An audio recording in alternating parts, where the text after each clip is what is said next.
So to begin this tutorial, what I have done is I'm going to be working through Bridge.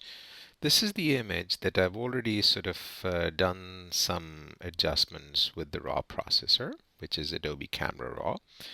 And I have actually already got this file open with Photoshop.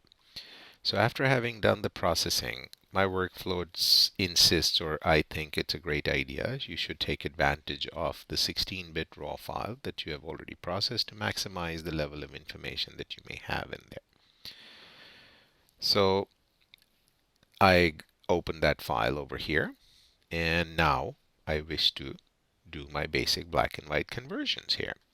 So leaving this background layer alone, I like to duplicate this layer, and I shall make a duplicate copy of it and switch off my base layer just as a precaution so that I can always revert back to it at any point in time that I may wish to.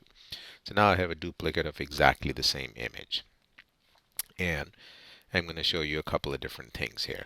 So by default, in your adjustment panel over here, you have different types of adjustments here. There is a basic black and white adjustment layer here as well. So let's see what the black and white adjustment layer can do for you. So I click on this, which is the black and white adjustment layer, and there's a default behavior. This is the default. There are presets, and you see the cursor here. You can actually click on the drop down menu, and there's a bunch of different presets that you can apply, and you're welcome to explore what each preset may do for your particular image at that point in time. So let's say I say maximum black. This is the behavior. And once I use a preset, there is nothing stopping me from further modifying this image beyond this point. So I can always, use the sliders left and right and do whatever that I want. So I kind of like this over here, and let's see how far that I can take my yellows. So you notice that when I'm using the yellow slider, my contrast is shifting, but not my highlight so much. It's more the midtone region that is shifting quite a bit. While with the red slider, you will notice a greater impact in the highlight region, and at the same time it also impacts the midtone region. So it's a kind of a balancing act, so you need to see what works for you and where do you find your preferences. One of the other advice that I will give you, and I'll pull this out here for a minute, make sure you keep your eye on the histogram, and you're really looking at the luminosity histogram. So how you do that is you can come in here, and you can have a compact view or an expanded view, and then choose whether you want to see the RGB histogram, luminosity histogram, you want to see the different channels and colors. So luminosity is what you really want, because black and white is fundamentally you're really looking at the contrast values between whites and blacks, and that is about brightness and darkness. So one of the key things that you should have is the luminosity histogram here. Make sure it does not clip on the left, which would be the shadows. Make sure it doesn't clip on the right, which would be the highlight. So just kind of visually keep an eye out that it does not go beyond the extreme to extreme edges.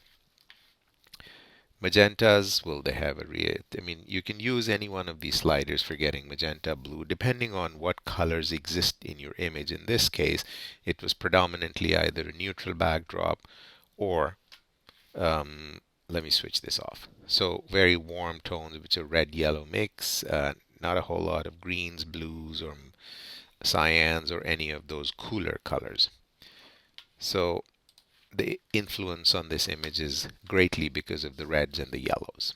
Okay, so this is one thing that I've done.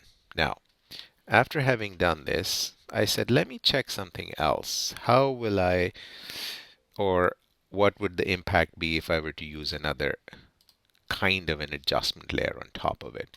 So I decide that I'm going to try a gradient map layer. What a gradient map is, that it basically is a grayscale gradient, and it takes your base image, which is in color, and then maps it based on the gradient that you have. So right now my image has reversed itself out. So what I can do is simply check on the properties palette and say reverse the gradient. Also, what I personally like to do here is actually customize the gradient here. So let's say, for the sake of argument, I want to ensure that my white is not a pure 255 white. So I double click in here and I can change and edit this white value. I want to be in the 240 mark. So I change all three values equally. That's one. And by the same token, I don't want my blacks to be in the 00 region because that simply implies no detail or no information. So I double click on this to again be able to edit this value of the blacks. So I'm going to, let's say, add a value of 10 for all three red, greens, and blues so that I still have neutral density available. So now that I have done that, I can simply say black and white. I'm going to give it a name, photo, and click on the new button over here, and this gets added into my library. Okay. Now, notice while I have this or the right or the left color stopper active, the center point where the transition takes place from black to white is also active. I can actually move this slider to change the behavior of where my highlight should fall or where my shadows should fall. So if you notice, I'm moving the center point slider.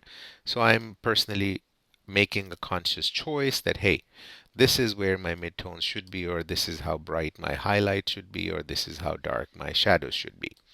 So these are all, again, personal choices. For the time being, I'm simply going to leave it at 0 just because what I'm talking about is purely personal. So I do an OK. So I have two adjustment layers in my layer palette, one using the black and white adjustment layer, one using the gradient map tool. Let's see what the differences are. So if I switch off the gradient map while this is active, I'm going to switch it off and activate my black and white layer. And I can do that. So make your own choice as to where it works for you. Now, the fun part is that you can always use a combination of these two with each other. So let's say I've done a gradient map, right? And if I add a black and white layer on top of it, can I make any changes? Not a whole lot is happening here. Do you notice that? So can I really have any influence over the lower layer? Absolutely yes. Depending on what blend mode I am in, I can modify the behavior of the topmost layer and how it influences all the layers beneath. So what if I were to put this as a soft light? Notice the contrast suddenly kick in, and I'm going to refresh my histogram. So my blacks are getting very, very close to being clipped. Consider modifying the opacity levels on a particular layer to see how it behaves. Don't forget, this is just a mask in here, okay?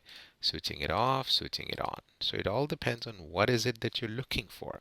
You don't have to do any of these things. So let's say I dump the black and white adjustment layer and I trash the other layer as well.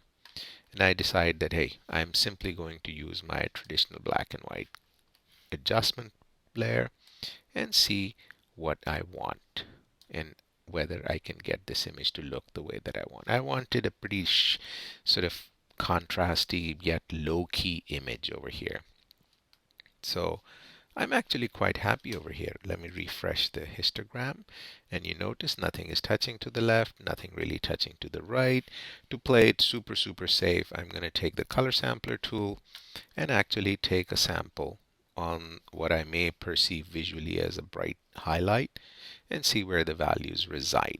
So in my info palette, I see that my number one value is really at 231, 231, 231. So that's not too shabby. And where do I see the darkest area? Perhaps somewhere in here.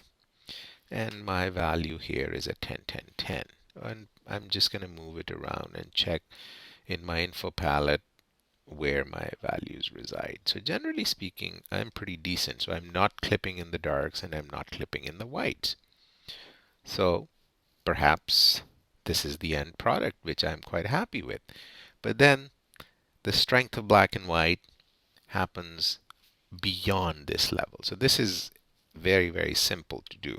Okay, so for now, let's assume that this is the extent of how far you may wish to go. So if that is that, then this is where you stop and it's over. Done. This is it.